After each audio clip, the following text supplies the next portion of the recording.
Good morning, distinguished guests, ladies and gentlemen. Hello and welcome. My name is Yumi Angolio Willett. I am the current National Assistant for GWPN USA, which is a project of WFWP, and your moderator for today's webinar. Before we start, we have a few announcements to make. First, there will be translation from English to Korean, Japanese, Spanish, and French. And if you have a question throughout the webinar, feel free to add it to the Q&A box. You're welcome to chat in the chat box amongst yourselves as much as you want, but just beware, we won't be checking the chat. We will only check during the Q&A. We'll try to get through all of your questions, but there are a lot of people at this webinar, so apologies in advance if you don't get your question.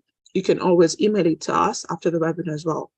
We are happy to welcome you to the WFWP webinar on Women, Entrepreneurship, and Diaspora, hosted by Women's Federation for World Peace International.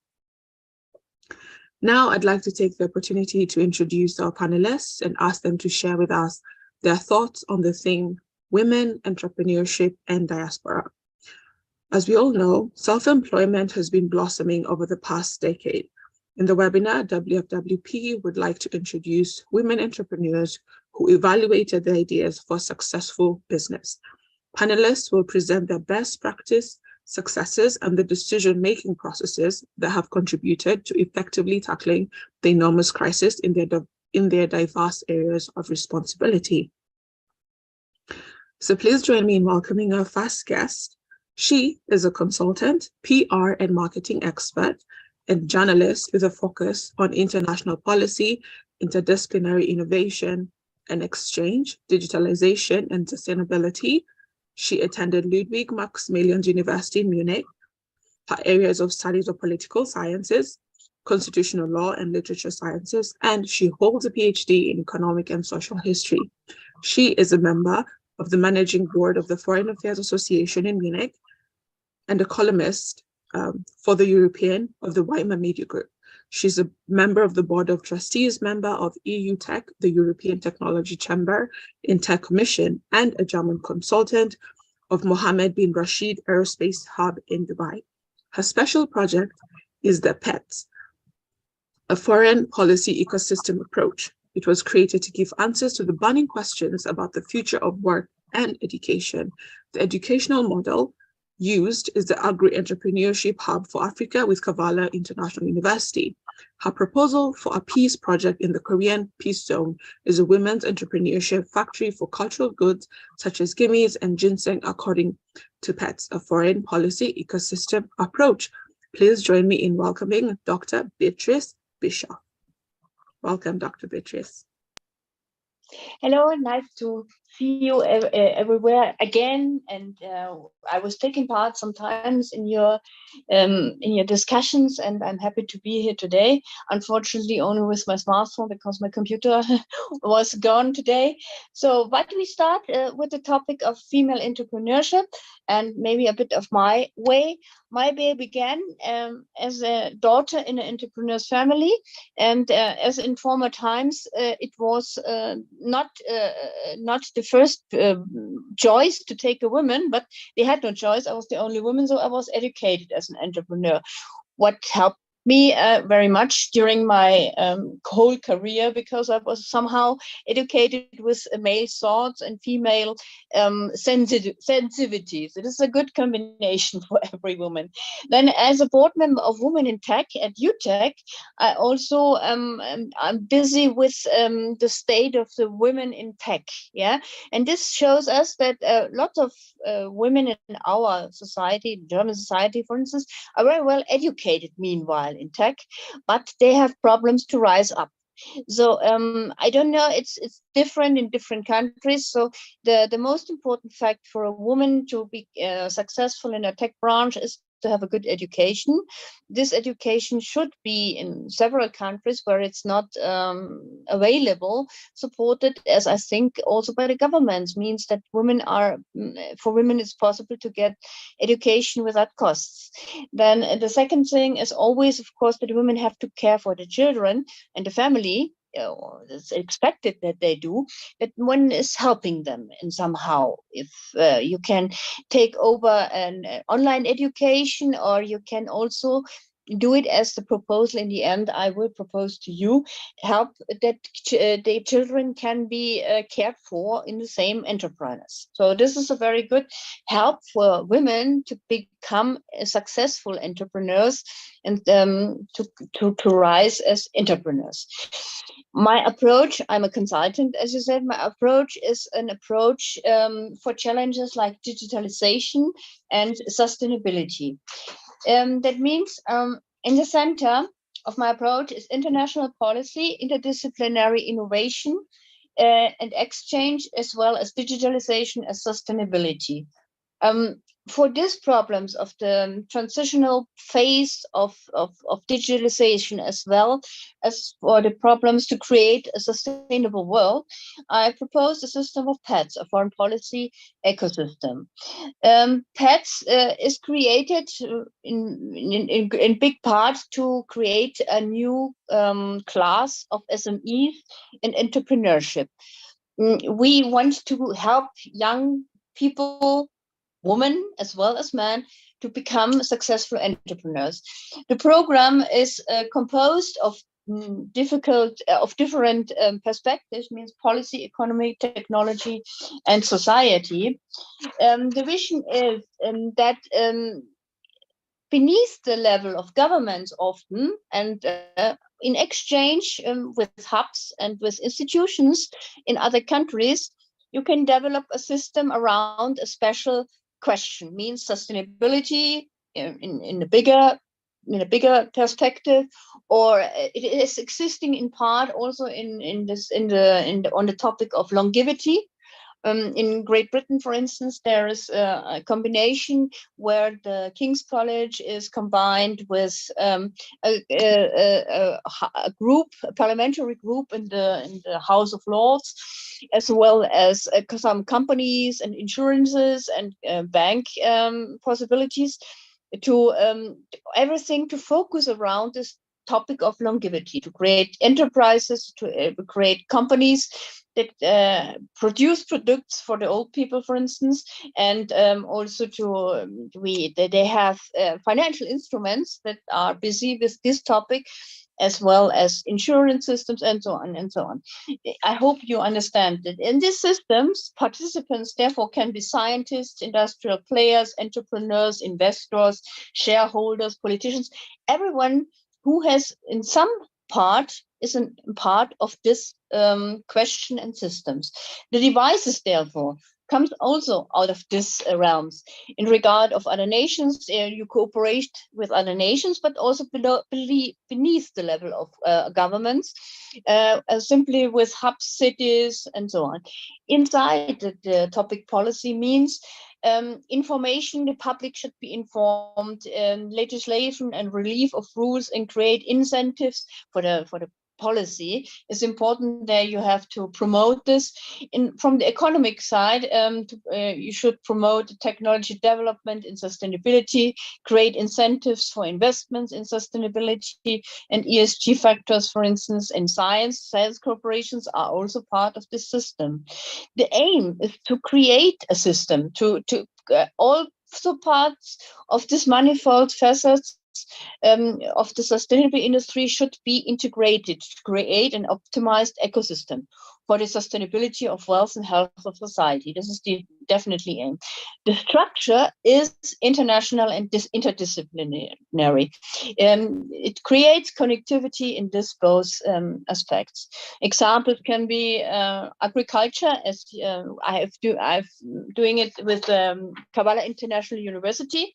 This is an online university. We educate young African farmers how to use new technology, clean technologies, and also sustainable concepts of agriculture. They were taught by our teachers from the online university in America, for instance, but they cooperate with universities in place in different African countries, and they buy their lands there, or they have already lands at university estates where they can put it in practice, what we teach them. And there we create the hubs, and the hubs should be self-sustainable also. They do business with the new technologies and the new systems. We have also very, very good experts from Germany that teach or educate digital farming, as well as sustainable integrated farming. That's a project of the TUM in Munich. So this is the idea behind, and these young people should work together and exchange this knowledge around with the help of this online university. We also connect single farmers in different countries. We have a women's hub in Rwanda, which is producing strawberries, for instance. We connect them with a hub in Malawi that is producing sunflower oil. So this is the system. And the system is something I propose also to Korea, because I was once asked, what would you propose for the Korean peace zone? How could we try to integrate North Korean and South Korean women? And as I do it the way as it is already done in Morocco with the argan oil, for instance, there's the arganerie, where the women come together and produce argan oil with their hands, and they can bring with them their children, and the children are cared for in this in this hub. Let's call it hub, and they sell their products via their website. And I proposed it in this way for Korean women peace project. They can produce a cultural good that unites North and South Korean women, because every one of them knows this. Then, for example, ginseng or gim, it's comparable to, on the other side, as a natural product, as a national product, as argan oil is also. Then the ingredients of the policy is the project can be supported of the UN and EU. The rules of sustainable production, good governance, ESG, NGOs can be active, will be fulfilled. It is a project to create peace and reunification on the Korean Peninsula. Reunification of the women. Economy, farms, companies that produces these products, they can maybe used in nutrition, medicine, cosmetics, and so on, and could be sold online. Financial projects can also be in additional created for this, as microfinance systems or responsible social entrepreneurship. From the technology, also here it is possible that new techs can be advised to the women and applied by them for farming and production, as can be tested, like vertical farming, or just even integrated sustainable farming, waste and water management, science cooperations between North and South could be possible. From society aspect, the object is to create peace and reconciliation on the Korean Peninsula. So let the women do. Their value is to produce a cultural good, as I already explained, that unites them. They know them. It's a product everybody loves, and everybody knows. They can be proud of then if they create something and earn money. A true project of inclusion and reunification in this way, I would say. So, and I hope you would find some interest in it, and maybe later we can discuss about it, because this is a modern approach to the requirements of the modern world, of digitalization, of the transformation, of the unemployment, the expected unemployment that will come around through this transformation. And so what shall we do? We can give people the power to do it on their own, to be entrepreneurs, and create in this way a very creative, maybe creative young elite that can help us for new ways. I think this is very important, and and for the women in Korea, it can also be very important to find something they burn together from sides, and learn to stand on their own. But this is a hub, so they are not really alone, and they can work together and create something they can be proud of and earn their money. So I think this was the end of my explanation, and I'm looking forward after this after my lesson to discuss this maybe with you. Thank you. Thank you very much, Dr. Bischoff, for your enlightened presentation.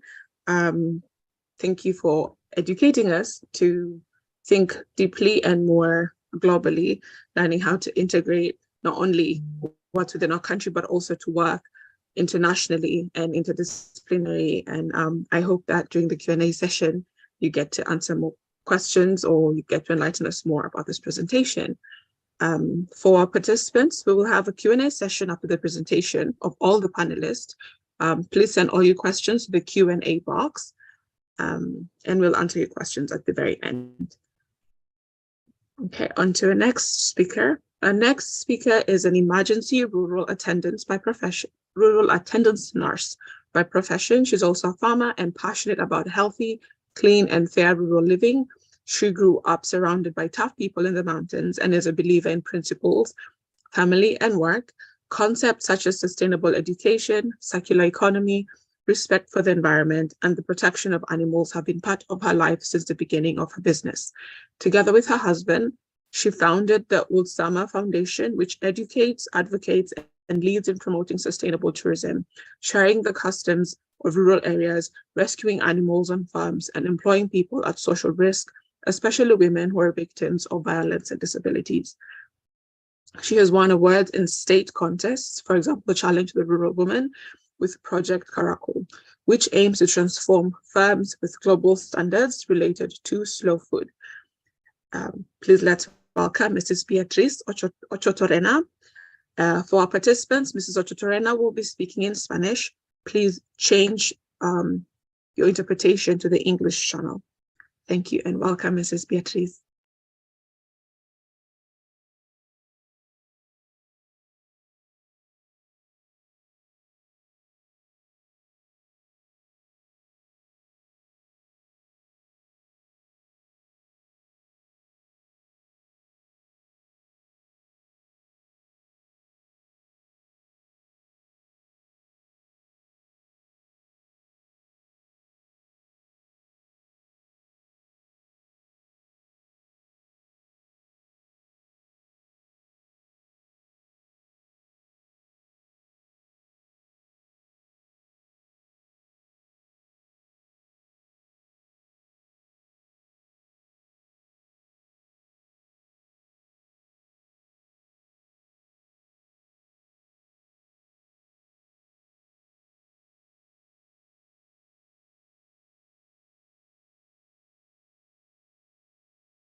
Mrs. Ochotorena, we cannot hear your audio.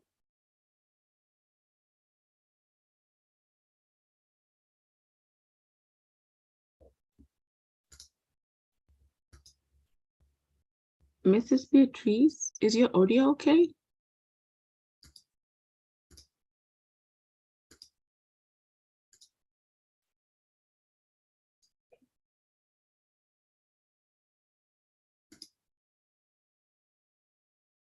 Mrs. Ochotorena, can you log out and log in once again? ¿Me oyes tú? Yeah, we Me- can hear you now. Oh, ¿Me yes, we oyes can tú? hear you now. Yes. ¿Sí? Sí, sí. Vale. ¿Ahora me oye todo el mundo entonces? No entiendo.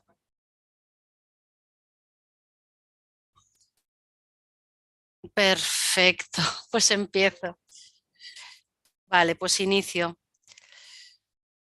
Bueno, ante todo quiero dar las gracias por esta oportunidad que me habéis brindado, el poder participar y estar con vosotras hablando de nuestro proyecto.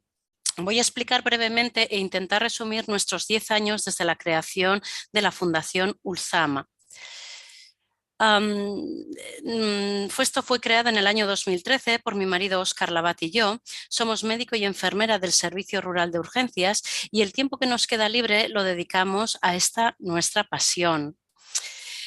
La fundación tiene varios fines, entre ellos es enseñar los usos y costumbres del mundo rural que se están perdiendo o desapareciendo, promover el turismo en el Valle de Ulzama, En un valle ondulado, cuyos infinitos tonos verdes aportan 1000 matices a sus prados y bosques, en un valle en el que los pinceles han trazado con cuidado y delicadeza pequeños pueblos de grandes caseríos y amplias balconeras repletas de flores, es Ulzama, un tranquilo rincón de Navarra que seduce por sus paisajes y convence a través de su espléndida cocina, donde las carnes, las setas y la cuajada son los protagonistas. ¿Qué tal? ¿Lo hacemos bien? Dar trabajo a personas en riesgo de exclusión social, rescatar y recuperar animales de granja, divertirnos haciendo lo que hacemos, incluso hemos hecho hasta 2 intentos de récord Guinness en carrera de sacos, y apostar por la cultura en el entorno rural.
Este es un festival que hacemos todos los años, cada año tenemos más adeptos y es en un bosque que no tiene electricidad ni nada, con lo cual es complicado.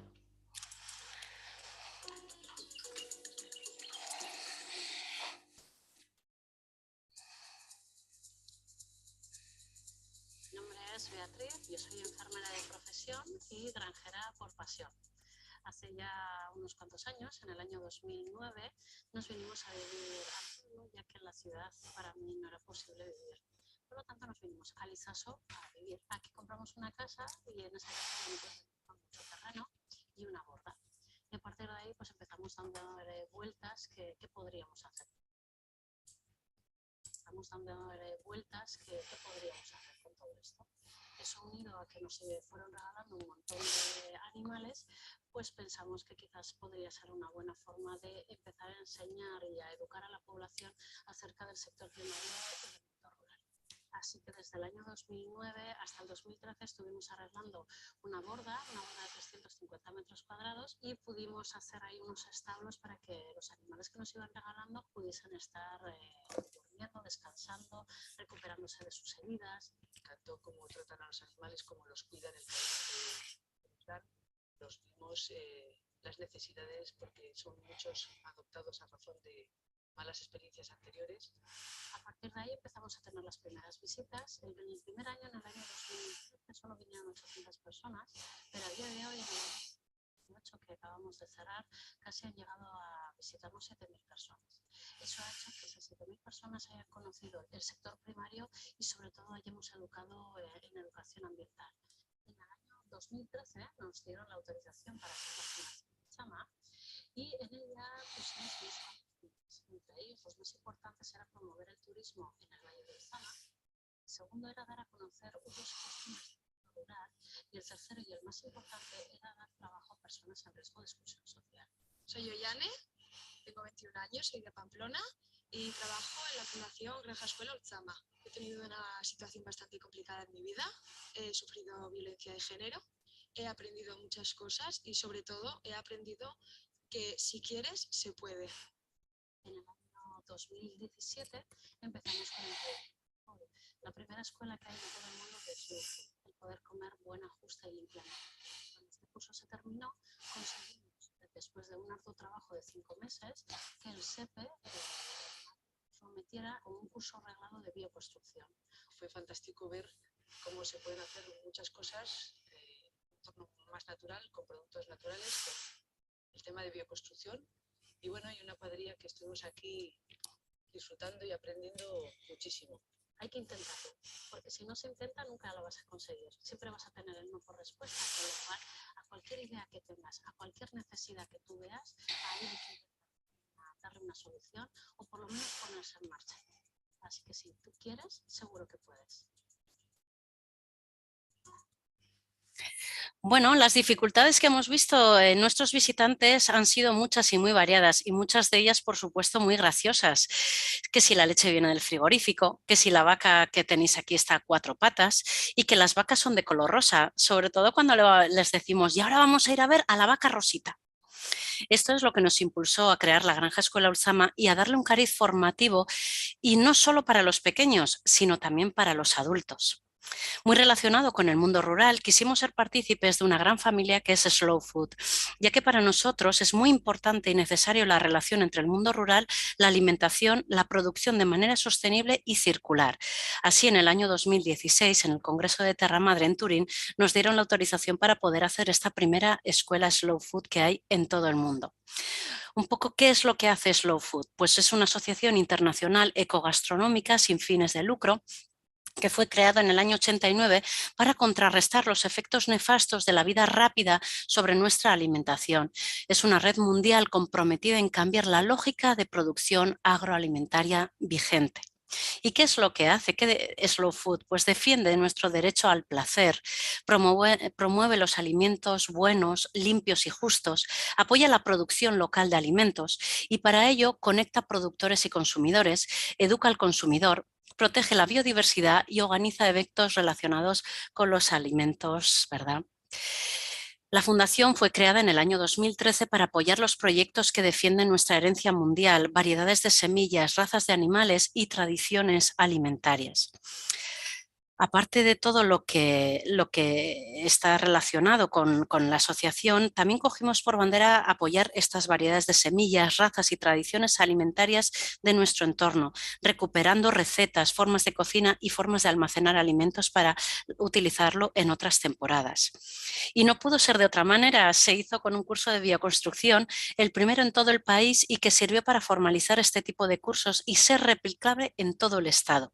Participaron 20 personas, parados de larga duración y con profesores expertos y punteros en su materia veniros de toda España.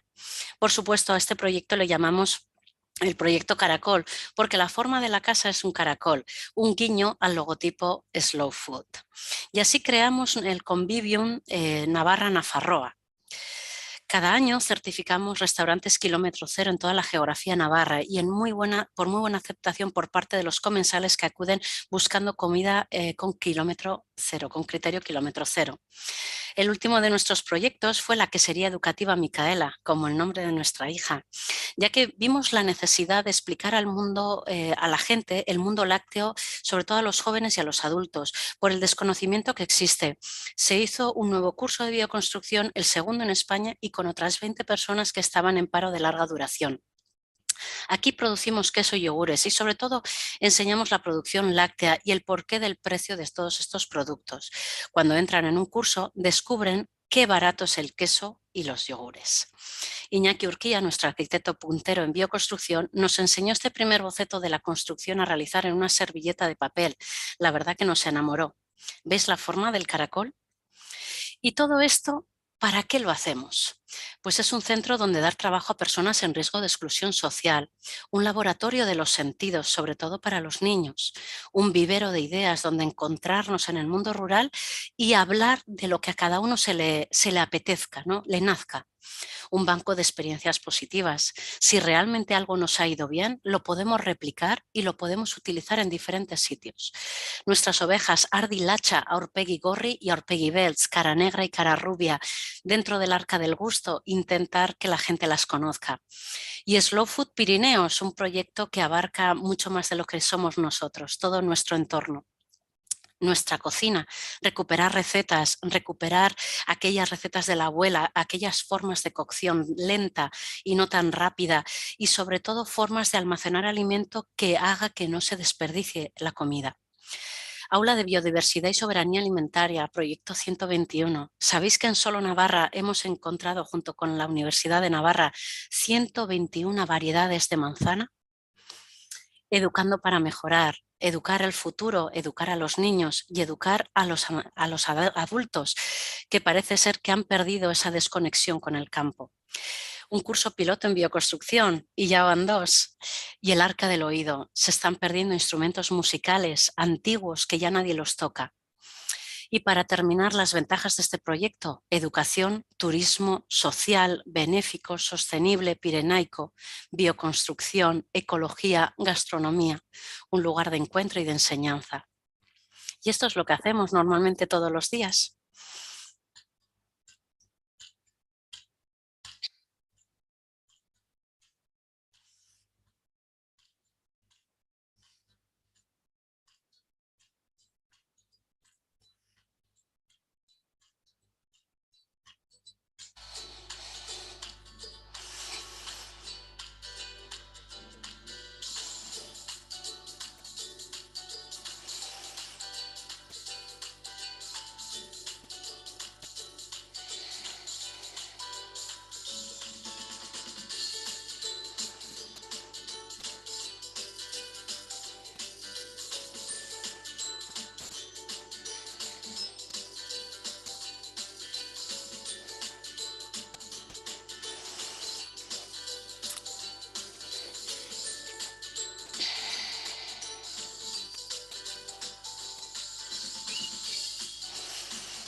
Y por fin, daros 1000 gracias por vuestro tiempo, y si necesitáis cualquier pregunta, ponerse en contacto, ahí tenéis nuestra forma de comunicarnos. Muchísimas, muchísimas gracias. Thank you so much, Mrs. Beatrice, for your sharing. We can feel your passion for wanting to educate more people about protecting rural customs. You can hear your heart about sustainability, educating people about slow food, and creating opportunities, especially for those in difficult situations, to recreate their lives again. And through the positive experiences at Ulsama, that you're also able to promote local and international tourism. And we'll definitely love to hear more from you during the Q&A session. So to our participants, please feel free to share any questions you have to Dr. Bischoff and Mrs. Beatrice, and to our remaining 2 panelists, because I'm sure they would really love to share in depth and answer any questions you may have about the projects, about the business ideas. So I hope you're thinking about questions as we proceed to our 3rd guest speaker. Our 3rd speaker is a lawyer with office in Lisbon. She holds a doctorate in law from the International University of Lisbon, a Portuguese immigrant from Mozambique and a mother of 3 children. She's a founding member of AVA, and an endorser of Lily Moore of the Blue Lily Movement. She has organized various high-level conferences on peace, including the WFWP EUME Annual European Conference, opened in the Senate Chamber of the Parliament of the Republic of Lisbon, and the European Conference for the inauguration of Association of Parliamentarians for Peace. She was a speaker at various conferences, including the national and European conferences at the Ukrainian Parliament in Kiev, at the Angolan Conference in Hamburg, Germany, and at the Embassy of Mozambique in partnership with Mozambican Women's Organization. She is also a co-organizer of the first virtual trainer course, Teachers for Peace for Portuguese-speaking countries. Please join me in welcoming Dr. Marta de Carvalho Rodrigues. Welcome, Dr. Marta. Hello to everyone. First of all, I greet God, our founders, and all of you, wherever you are. Thank you for coming. And I want also to send my greetings to Dr. Paris Moon and our international president, who allowed me to come and speak a little bit about me, about some challenges we find. I chose to speak about my profile as a woman of faith because it was by faith that I could step my life. So I can say that I was born, raised, and have my basic qualification in Climane, it's Zambezia, Mozambique in Africa, where I also got married and had my 3 children as well. I had a special childhood where the first part of my life I grew up with my mother's family, having an amazing experience with nature, being a carefree child, raised in a loving and peaceful environment where I had an opportunity to be involved with nature. At the age of 6, I went to live with my father's family, where I learned to respect the common and social rules, as well as discover and understand God. And then I developed a strong faith. Since then, I cultivated a deeper and stronger relationship with God because I did not feel that I was receiving so much love as I used to have in my mother's family. The first time I went to school, I was already 8 years old, but never failed any year in the first 4 years of my primary school. And I liked to study and be one of the best students, which I gained without difficulties, maybe because I had the chance to learn new things and deal with new people, which was amazing for me. When I entered to secondary school, I could learn so many new lessons, as well as my first foreign language, French, which fascinated me at the point of wanting to study other languages and become a Germanic teacher, the name given to those who studied the linguistic area at time. But this dream did not come to fruition because life took me into other direction. Then at the age of 17, I got married. And by the time I was 19, when I was pregnant and became mother, having my first child and later my other 2. It was in a very peaceful and joyful marriage environment. My heart was so pure and peaceful at time that I thought everyone around me was as pure as me. I couldn't even understand why people would act or do wrong things to the others. At time, the voice of God was in me nearly 100%. In the 10th year of my marriage, I faced my first major marital challenge, and the only way I could maintain a peaceful heart at home was by suppressing everything internally. By doing so, I was invited by my family members in Portugal to come and stay with them, and leaving Mozambique down to the unstable situation in my country, because there were changes happening of the political regime and the independence of Mozambique. So at the age of 29, in the beginning of April 1986, I came to Portugal with my children. Here, I found that almost everyone or everything was different and new to me and to my children. Although I had prepared myself for the difficulties I heard before about Portugal, I thought that the family members who invited me to come would support and guide me to help us avoid going through greater difficulties. Actually, it didn't happen, since in the first month of our stay in Portugal, this family member wanted me to go back to Mozambique or find somewhere to stay. At time, I felt miserable, rejected, and sad because they couldn't help me, and I had already got rid of my things in Mozambique and was just just waiting for my husband to arrive so that together we could start a new cycle in our family life. That's why returning wasn't a solution for me, and I felt strongly that I had to be determined and fight to stay in Portugal, even though it wouldn't be easy for me to overcome all these difficulties I had faced. By caring for my 3 little children who depended on me, but it was what I decided to do.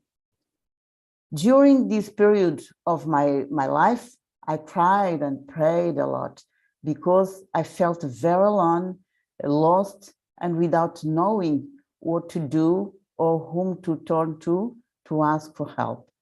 At the same time, there was no way for my husband, who is still based in Mozambique, to come, and never came. In 2005, he died in Mozambique, and my children did not meet their father nevermore. As you may imagine, it made our lives even more difficult. But thanks to my inner strength, lucidity, and unshakable faith, as well as help of a few people God had chosen to put in my way at time to help me, like my brother who was studying to be priest in the seminary in Maputo, in Mozambique, who related with and was connected to with me, as well as 2 sisters, former classmates, classmates who were living with their parents in Portugal and whose parents were my father's friends. They played a major role in supporting me and my children at time. Then I could roll up my sleeves and fight for my children and my livelihood, as you may understand. When my brother understood my situation straight away, he wrote to his priest friend who was living in Portugal to ask him to assist me and my children. The priest sent me to the Social Security Department, where I managed to get my children back into school, and even got a nanny, so that I could be free to look for a job, which was an answer to my sincere, grateful, but desperate, tearful prayers. I knew that my faith was strong and that God would answer my prayers. And he did it. Even though I had no Portuguese documents at time to help me with my search for a job. For another hand, the two sisters managed to talk to their parents, and they let us to live for 6 months in one of their apartments, which was in the process of being sold without me paying a penny, which allowed me to find my first job. From then, I started to organize myself right away. And after this, I got a room in student home where the hostess heard my story and made my life easier so that I could be able to have my children back with me. And she asked me to be the responsible for that student residency. It allowed me to have more time to continue working out, and from that money, I didn't spend a penny beyond what was necessary spend, which helped me to save some money. 2 years later, God managed to send someone to help me to get the legal documents in Portugal, together with my children. And after this, my inner voice at time said that I should start studying so that I could be a good example to my children and also be able to better respond to challenges I would face later. I developed, I developed such a deep and beautiful relationship with God that I could hear his voice inside of me and no longer feared any challenges, because I felt that I was one of his precious and protected person. Then I continued to deepen my connection with him, whether I was praying or not. At times, I could understand that my life belongs to him, and I considered to be his instrument, while in other hand, I became aware of great purpose he had for my life. In order to keep my children more close to my heart, I developed such a nice relationship, deepened my relationship with them, which allowed us to spend quality time together and keep us closer and full of love by sharing our stories, playing and praying together. Through this, we became the best friends, and I could connect with them in heart, allowing them to be willing and obedient children. Our relationship developed where we respected, loved, and trusted each other deeply. They were good students who brought good results. I have got called even by the director of my daughter's school, who wanted to know what methods of education I was using to raise such assertive, polite, and attentive daughter. All I said at time to the director was that I spent quality time and was very honest with my children, as well as attentive to their needs. In my spare time, I was always with them because I wanted them to feel loved so that they would know how to receive all my heartfelt love. And because I didn't have much free time to spend to them, I was a way to compensate them somehow. Then I was with them, I felt that I had to pour out all my intensive love and attention onto them and talk with them. At times, we talked about almost everything, answering their questions honestly and respectfully. Through my inner voice, I could learn that much about God's way of communicating and about how to care for and deal with my children and many other important things on my journey. In my long conversation with God, in my prayers, he could respond to me by leading and protecting me plus my children, as well as opening my path to new pastures and helping me fully on many occasions. I always felt secure in my faith and confident in God. By this love of children and friendly children could early learn to count on them and be confident on them so much. I trust them and they obeyed me, which helped our lives in times of difficulties. Then I could start taking my studies more seriously, even though it wasn't easy at times, but I always tried to accomplish my deal agenda. After renting our first apartment, a small one, I then invited my mother, who was sick in Mozambique, to come to Portugal for health treatments.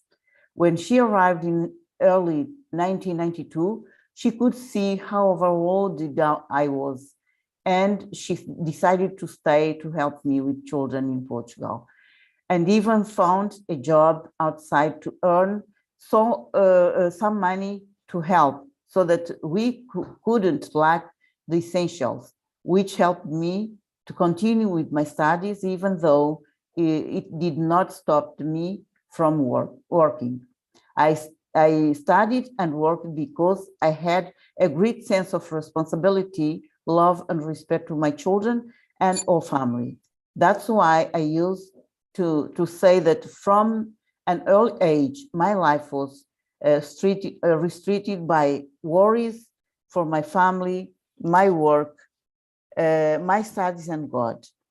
When I entered university in 1993, jobs were scarce, such as telemarketing, selling spaces to magazines and newspapers, selling porcelains, tableware through the direct sales system, by earning some commissions because there had no salary, but I could find God always managing for me to earn enough to ensure our basic expenses. In those times, there were days I slept no more than five hours a day, and even without eating. But my mind and my heart were covered by a light of joy because I could be useful to God and protect my family. I felt that the things became lighter, felt strength, determination, self-control, empathy. I found that God filled my life with a purpose, feeling deep love for my family and respecting them and all the people around me. Even though we had various difficulties, our family welcomed everyone and served the young people who were my children's friends with care so that they felt at home. And often they felt nourished in our family environment. Even now, some of these Portuguese youth who used to come in our home still call and treat me as their lovely Aunt Marta. In the same year, I entered to the university. I crossed paths with a Swiss lady called Chantal, and at the exit of Lisbon Metro, with whom I had 10 minutes of conversation about deep questions of life, and she gave me an invitation and flyer which talked about the founder's vision. It was a deep concern. Then since that day, all the challenges I have faced before started to make sense. Then I deepened my knowledge of the organization and the founder's vision and purpose, with which I identified myself, and I started to be a serious in its events. When I finished my law course and became a lawyer, in my aggregation exam, I decided that my professional certificate would serve to put food on the table, on the family's table, as well as to pave the way to God through our founders' organizations, being able to reach the highest level in the nation. The first challenge I got was the request from my national leaders to legalize the Unification Church in Portugal, which was achieved 1 year later. After that, I was invited by the former WFWP national president to be the next WFWP national president, since she was having health problems. Even without knowing what I was going for, I accepted it. From then on, centered on God's will, I have been trying to fulfill my promise. God taught me that to look for all challenges as the best opportunities to develop and win. To become a lawyer allowed me to help the organization in the higher level and support some people with my job. It allowed me even have worked with the Consulate of Angola in Portugal in the early years of my career, where I learned to match and had very interesting cases in criminal law, in family and minor law, as well as penitentiary law. There I got chance to put into practice and manage to the knowledge I acquired at the university and to the Bar Association. It allowed me to touch high level of the society, including the parliament and MPs. And through WFWP, what I have learned to deepen and substantialize my relationship with God by dealing with different personal sensitivities, since I have been organizing different activities and events, as you heard before, at different levels, giving lectures, creating partnerships, meeting and preparing people to speak at the national and international forums, opening ways for the ambassadors for peace to be involved in our activities, so on. But above all, I learned from our dear founders of organization, Reverend Sun Myung Moon and Dr. Hak Shahan Moon, his lovely spouse, how to give meaning and purpose to our lives, to leave the world a little better. So I managed to do that, allowing people, namely women and young people, to be guided by education and various other proposed programs. In Portugal, had two big challenging health problems. One in the year 2000, when I got a triple breakdown, and the other in 2018, when I got a stroke. But because of my faith and my relationship with God, I was able to overcome and be back, then regaining my health. It's wonderful to develop a deep relationship with God. Where is a will, there is a way. Everything starts starts and ends with each one of us. But I may assure you that using the laws of the heart and correctly connecting with source of love, we call God, we may achieve any goal. Anything is possible to be done. All we need is just to find a purpose, get focused, trust in God, and get to action to make things happen. I would like to finish my testimony by reading a passage of Mother of Peace, which says, I had long pondered in if women would fulfill their role as perfected human beings, as fully co-creative and significant members of society, and especially as daughters of God. Page 147, second paragraph. So let us develop our relationship with God and then fulfill the purpose of our lives. Let me address my gratitude to God and to our dear founders in the person of Dr. Hak Jahan Moon, known as Mother of Peace, as well as our international president, Dr. Julia Moon, and of her staff and all of you, dear participants who paid your full attention to hear our presentations. I would like to thank also my early colleagues in this panel. I would like as well to thank our dearest Dr. Paris Moon and Mrs. Mion, who made it possible, as well as to all my WFWP colleagues around the world, Ambassadors for Peace, WFWP Portugal staff, and friends. Finally, I want to thank my lovely family who fully supports me always. Wishing you all Merry Christmas and a wonderful Happy New Year. Thank you very much for hearing me. Thank you.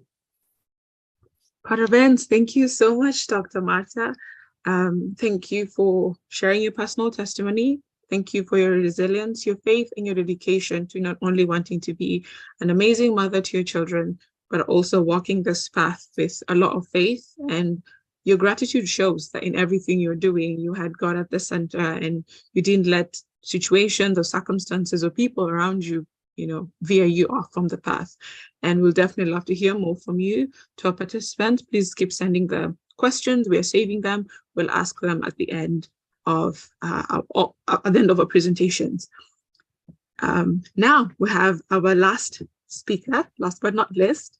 The speaker was born in Australia, where she worked as a laboratory assistant before traveling to Europe and working as a nurse in Switzerland. In Canberra, she worked on the design of the new Parliament House, followed by 2 years of volunteer work in the United States. She now lives in Austria with her husband, where for 10 years she supported him as a traveling salesman and raised 5 sons, all of whom joined the Vienna Choir. In the Austrian labor market, she worked as a foreign correspondent, international secretarial database, and organizational assistant.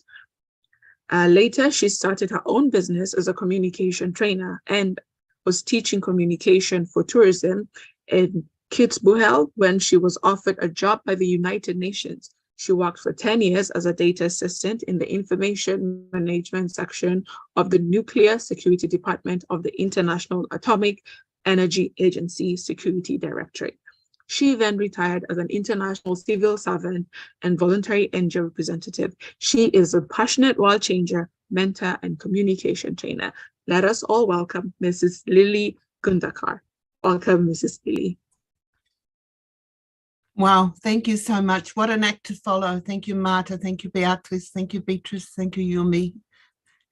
All the other thanks to the organizers, Paris, Mion. Success is getting up one more time.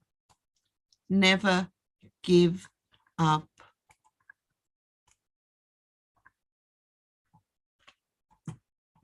Whether you think you can or you think you can't, you're right.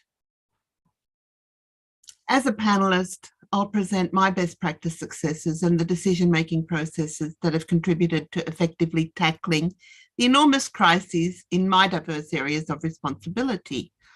I'm a consultant, mentor, motivation and communication trainer. I was born in Australia and I worked as a laboratory assistant before traveling through Europe, and I worked in Switzerland as a nurse.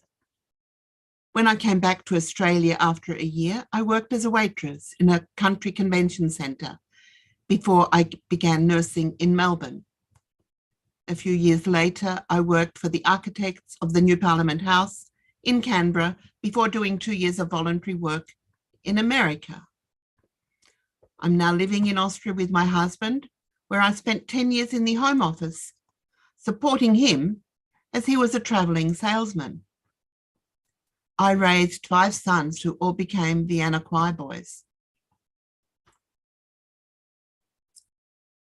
Then I joined the Austrian labour market as a foreign correspondent for a mail order company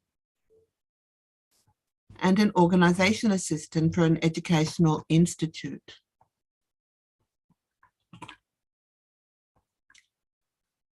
My crisis, suddenly unemployed, age 50. I faced unemployment a number of times. I started teaching English. I became an English trainer. While I was teaching English to unemployed job seekers, a 30-year-old mother who had just spent a year at home with her baby felt excluded, unwanted, and worthless, believing that nobody would ever want to employ her again due to her 1 year away from the workforce. I shared my story of having spent 10 years at home with my children. I demonstrated how important it was to believe in yourself and invest in yourself. I believe in lifelong learning. I was recommended by my former boss and began employment as an international secretary database for an NGO. During this time, we were living in the country. I was working in the city. I continued doing a lot of volunteer work for WFWP and became an NGO representative at the United Nations. I really believe that it is so important to focus on giving. All of my mentors have understood the significance of tithing. It is a universal law. You give and you get. You need to know what you want and then to visualize attaining it. Then do your bit. My next crisis, staff cuts, short hours, health issues. I went through another period of unemployment together with medical and existential issues. Yet somehow I just knew that it was for the sake of understanding others and to be able to say, I've been there too. I just knew that I would one day do things that others around me could not. And my job was to motivate, no matter the conditions or circumstances. Again, I became self-employed as a communication trainer and entrepreneur. I was in my first business year teaching English communication and customer orientation in tourism in Kitzbühel in the Tyrolean Alps when I was invited in for an interview for a position at the United Nations, where I had begun applying for jobs almost 10 years earlier. Never give up.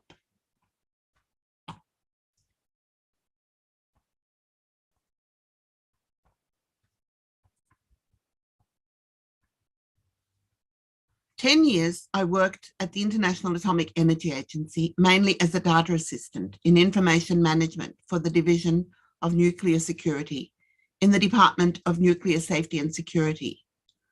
I started on a short-term contract in the publications department.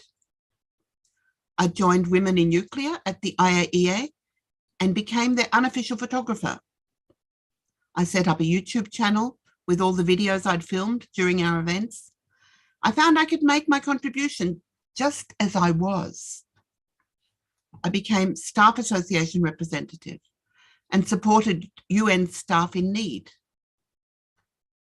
Ultimately, my 13 contracts came to an end.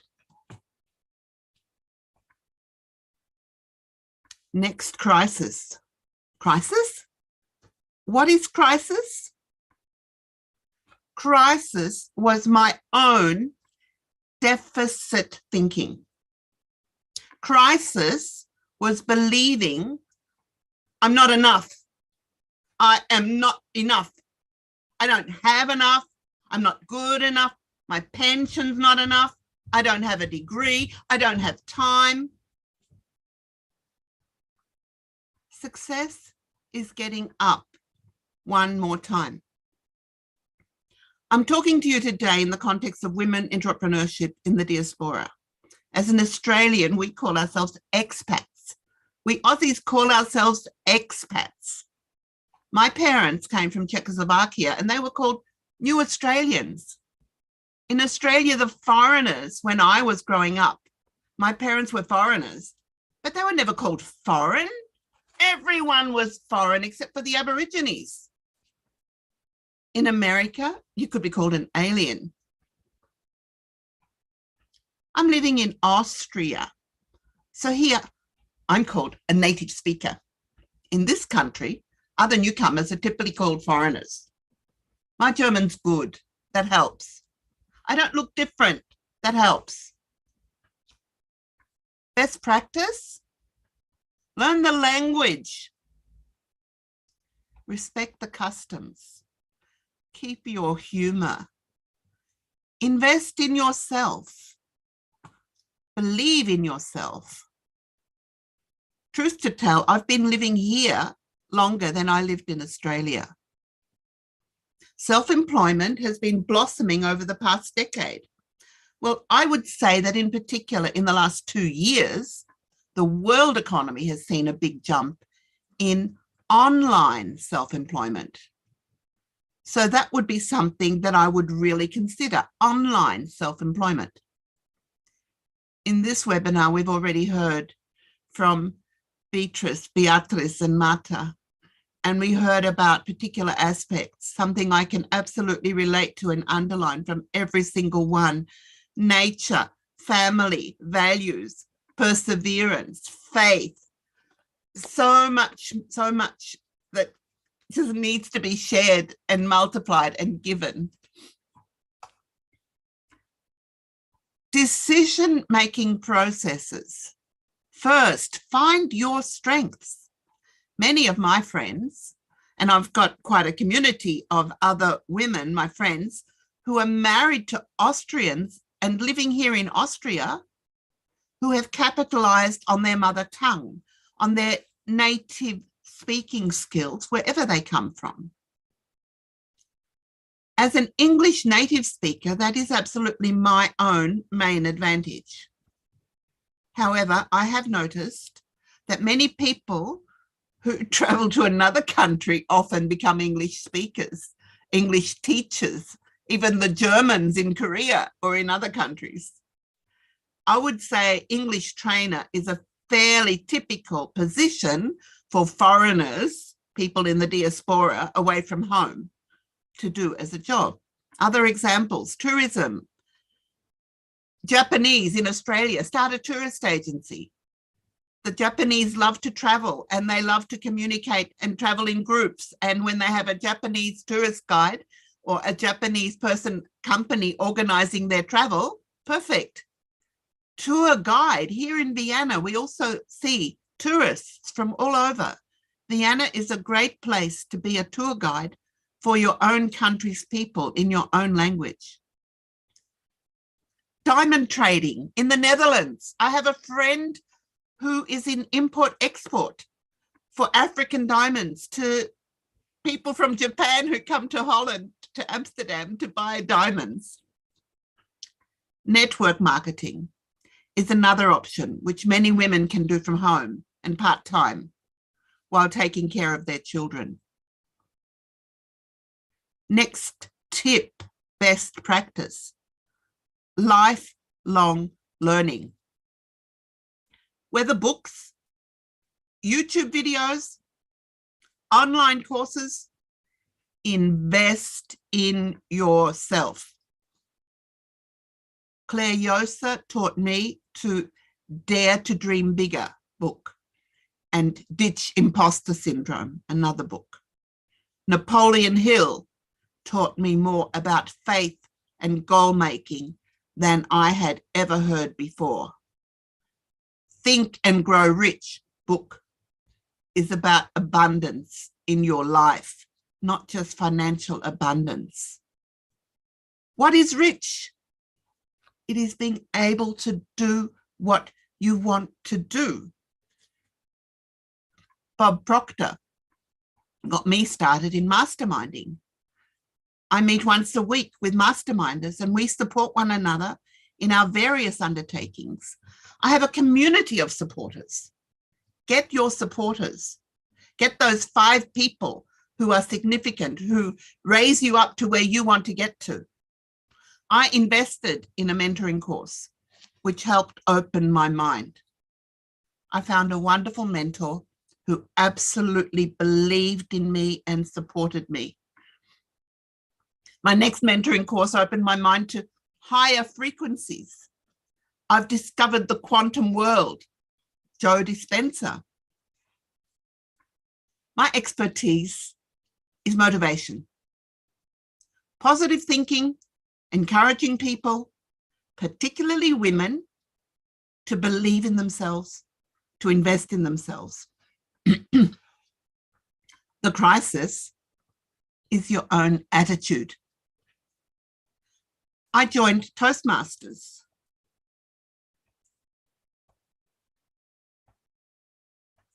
This is me with my shake from my network marketing.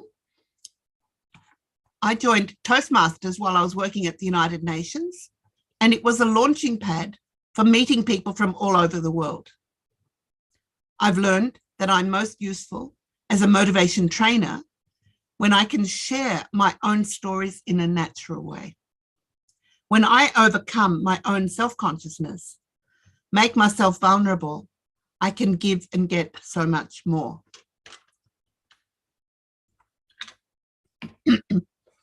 Since retiring from international civil service, I can only reiterate the same mantra: lifelong learning. Never give up. Believe in yourself. Success is getting up one more time. Next crisis, I had double knee replacement surgery in 2020, and recovery has been a long and painful process. By investing in myself and participating in projects wherever I can, I encourage and enable others. Learning by doing. I work with people who would love to work at the United Nations. As a data assistant at the International Atomic Energy Agency, I cherish the international atmosphere, working with people from different cultures, religions, backgrounds, and contributing to really doing something to help people all around the world. People at the UN called me a networker and a bridge builder. And with all the experience I got while working at the UN, I support my clients in their next career step and guide them through the application process so that they'll have a much better chance to land their dream job.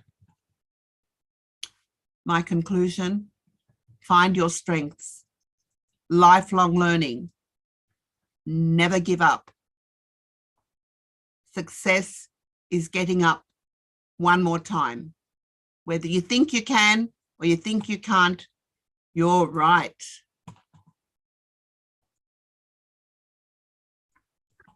Amazing. Thank you. I think that's a very beautiful conclusion with Mrs. Lily World, and I believe our speakers today and all our all our panelists, all our participants, really I was taking down notes from all of you, and I really deeply appreciate that all of you ladies came with such inspiring messages and inspiration from important works in the field of entrepreneurship to empower all of us here today.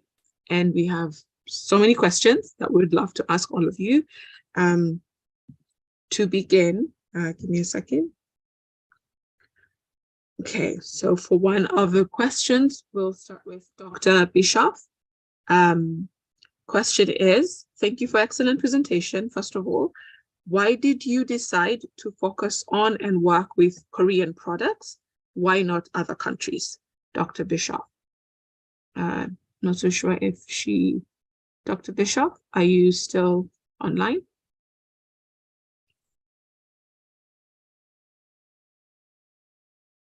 Okay, the question is, why did you decide to focus on and work with Korean products?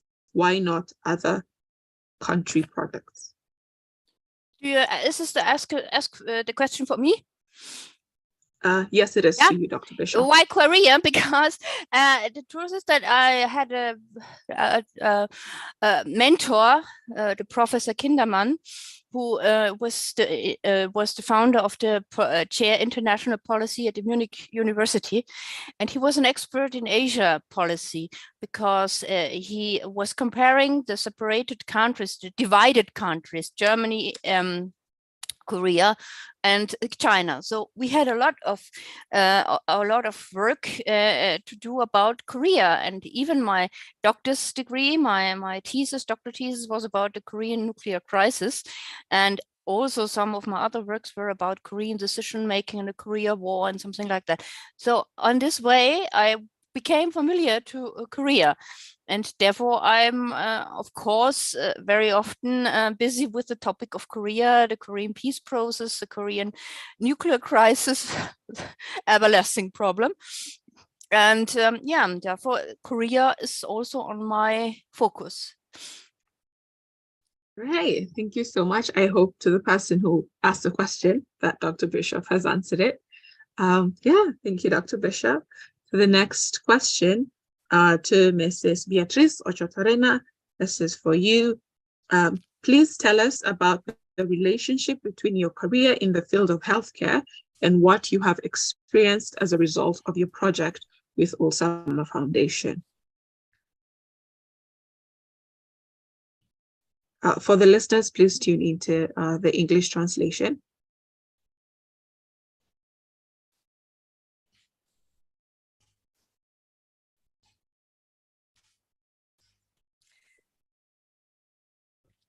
Lo que relaciona todo es vivir en el entorno rural, en una zona casi deshabitada, llena de montañas, donde en invierno nieva y hace frío.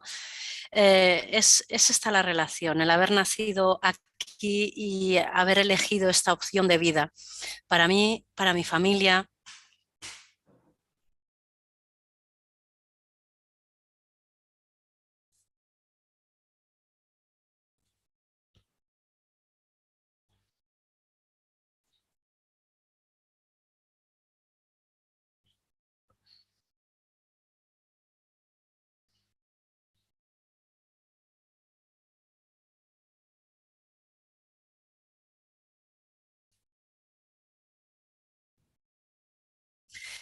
Entonces, como opción de vida, el estar en el entorno rural hace que de alguna manera todo tenga sentido, tenga una relación. Es trabajar por y para las personas que vivimos en el entorno rural.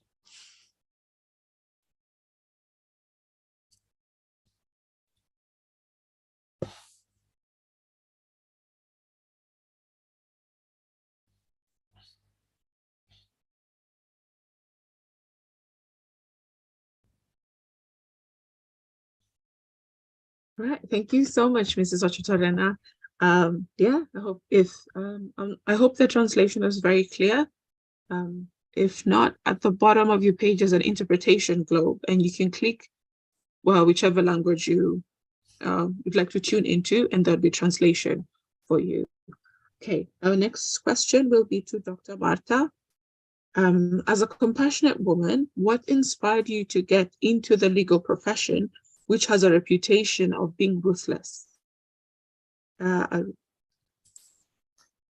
Yes, it's really very good question.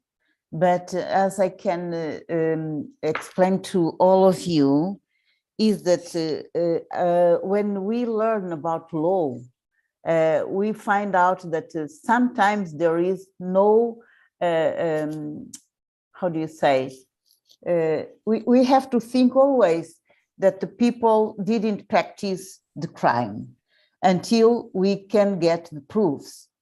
So if we believe that the people didn't practice the crime and my client comes with a truth of him, I have to show the judge that this person, what he did, it was this and that, because the proofs says like this. And then let the other person, the other lawyer for another side, to say whatever he wants, and the judge has to find out who is guilty or not. Otherwise, we can punish people without being criminal people. So believing on this, because of injustices and so on, I felt that, yeah, even in beginning, I wanted to be a diplomat person, working with diplomacy, but God put me in that way. So I have to find out why. And what I found out, it was that I had to protect people who didn't do anything wrong, but they are judged. And in another hand, even though the people did something wrong, I have to find a way to help them to correct their character as well. Thank you very much for the question. Thank you. Beautiful response. I think you're in the right place. You absolutely found your calling and in the right place. And I hope you continue helping many more people. Question to Mrs. Lily. So you lived such a dynamic life from your story. And what would you say has been the best investment you've made for yourself until now? Wow, even though I've spent a lot of money on mentoring courses in the last couple of years, even amounts that I initially didn't even dare tell my husband that I had saved up from my work at the UN, my best investment was in my family, in my relationship with my husband, in the 10 years that I spent at home with my kids. Amazing. Yeah, yes, it's very beautiful. That's very beautiful. Thank you so much for that. Would you say that the investment paid off? Absolutely.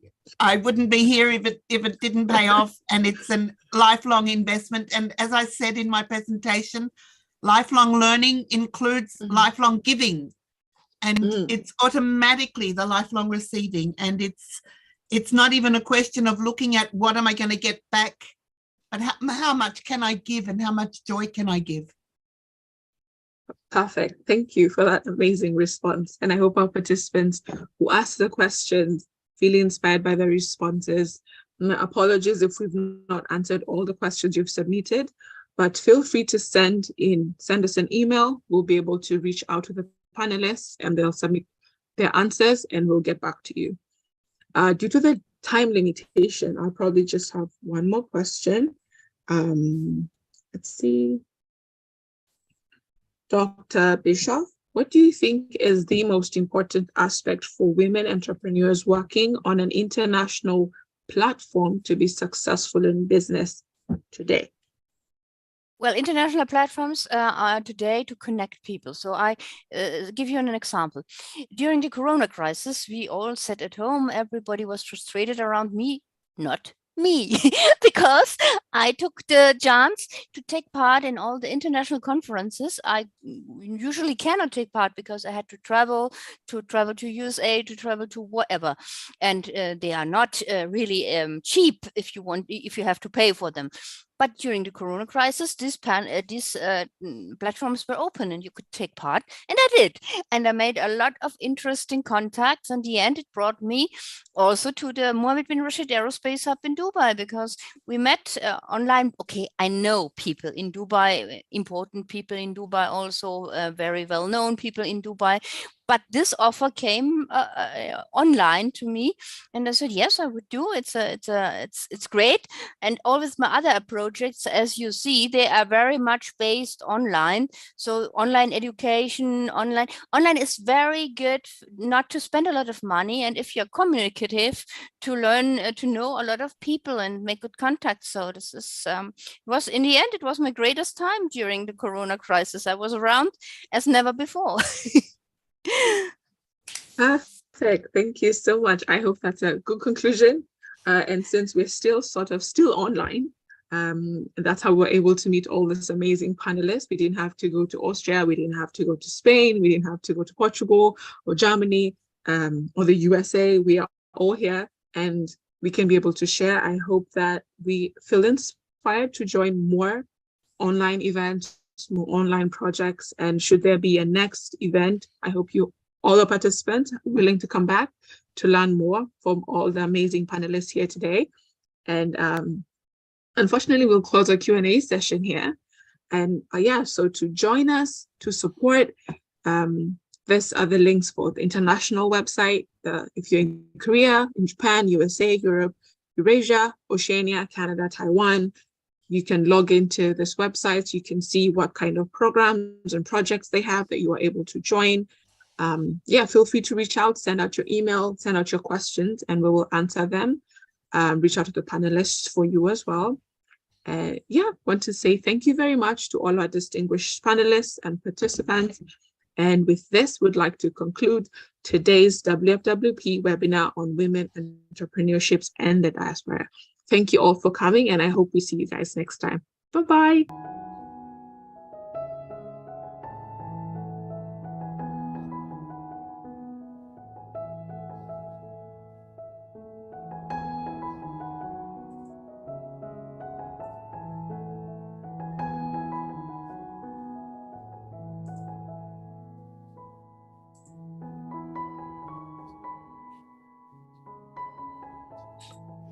Estoy terminando ya. Se están